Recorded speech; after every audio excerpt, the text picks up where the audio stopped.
अहो अण्णा, तुमच्या पोराला काही समजून सांगा ना. काय केलं माझ्या पोरांनी? अहो नुसतं आमचं शाळेत ऍडमिशन घेऊन ठेवलंय ना, वह्या ना पुस्तकं नाही आम्हाला कपडे. अरे पप्पा येईन घरी, मग त्याला समजून सांगावा. अहो अण्णा, आता आम्ही समजून सांगावं का तुम्ही? पहिले तुम्ही सांगा, नाही ऐकलं तर मग मी परत सांगत त्याला. बरं बरं अण्णा. आले पप्पा. रुपाली दरी पिशवी. ओ पप्पा. काय रे पोरींनो? पप्पा, तुम्ही आम्हाला एकदाच नीट सांगा, तुम्ही आम्हाला वह्या पुस्तक कपडे घेणार का नाही? अरे पोरींनो, थांबा 2-4 दिवस, घेतो मी तुम्हाला कपडे वया. हो, हो पप्पा, तुम्ही जर आम्हाला कपडे वया पुस्तके घेतले नाही ना, आम्हाला शाळेतच जायचं नाही. शाळेत जायचं नाही वय? रुपाली काय हो? रुपाली, पुरी आम्हाला काही शिकायची नाही. एक काम करू, त्यांना शाळेतून काढू आणि कांदे लागवडीच्या टोळीत पाठवू. हो, हा जमन जमन. वैशू, हे आपले अंगलट आले. पप्पा आपले पुढचे निघाले. दम दे नाही काय रे, तू नको घाबरू. ओ पप्पा, तुम्ही आम्हाला शाळेतून काढून कांद्याच्या टोळीत पाठवणार आहेत ना, मग आम्हाला पण 700 रुपये रोज पाहिजे. 700 रुपये ना दिला.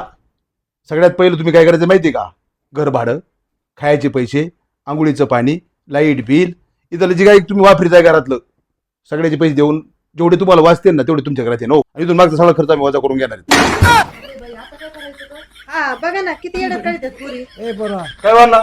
घरी तर रेवली झाली. काय आण नाही? अरे काय नाही, तुला लहानपणापासून सांभाळे ना, त्याचा खर्च मांडून ठेवलाय. अहो अण्णा, ह्यो खर्च मला कशाला दिलाय तुम्ही? अरे तू तुझ्या पोरीला खर्च मागवतो, मग मी तुला मागून येऊ का कारण? अण्णा, तुम्हाला पण माहिती आता पाऊस येईल, पेरणीचे कामं येतं, पैशाच्या लई अडचणी येतं. मला 4-8 दिवस थांबते तर वर्कस तरी चालते ना.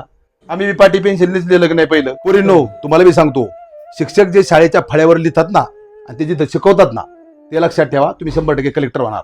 तुम्हाला एक्स्ट्रा क्लास, एक्स्ट्रा वह्या, एक्स्ट्रा पुस्तक असं काय आणायची गरज पडणार नाहीये. आम्हाला अनुभव आहे. माझा बी शाळेत पहिला, दुसरा, तिसरा नंबर राहिला 1ली ते 12वी पर्यंत. आम्हाला कोणती वेगळी पुस्तक होती? पहिले पुस्तकाची 10 पानं नसायची, शेवटची 10 पानं नसायची. 10-20 वर्षापूर्वीची पुस्तकं तसेच आम्हाला चालत यायची. अण्णा बरोबर आहे की नाही? बरोबर आहे पोरी. पप्पाची तारमळी घेतन जाते दारोदा म्हणजे. बरोबर अण्णा, बरोबर आहे तुमचं. मुलांनी पण त्यांच्या आई वडिलांना लय फोर्स नाही केला पाहिजे आणि शिक्षकांनी पण लय फोर्स नाही केला पाहिजे की लगेच पुस्तकांनी ते वह्या लागतात म्हणून. पोरींनो, तुम्हाला समजलंय. सगळ्या मुलांना ही गोष्ट समजावी. आणि काय होतं माहिती का, आईवडिलांची हॅरासमेंट करूच नका. आईवडिलाचं प्रत्येक आईवडिलाला वाटतं माझे मुलं शिकून फार मोठे व्हायला पाहिजे. जसा मुलगा म्हणन, जशी मुलगी म्हणन, मला हे करायचं ते करायचं, सगळ्या गोष्टी तुम्हाला उपलब्ध करून देतात. तुम्ही शाळेत काय शिकताना ते सगळ्यात महत्वाचं आहे. कोणता जे बी कलेक्टर साहेब झाले, डॉक्टर साहेब, त्यांना विचारा, ते शाळेच्या फळ्यावर जे शिकवलंय ना, ज्याच्या मनात बसलं तोच मोठा झाला. बरोबर पप्पा, आता आम्हाला समजलं. वैशू दिदे, मला तर समजलंयच, पण बाकी तुमच्या मित्रमैत्रिणींना बी सांगा, आईवडिलांना जास्त त्रास देऊ नका. शाळेत जे शिक्षण मिळेल ना ते कुठंच मिळत नाही. चल रुपाली.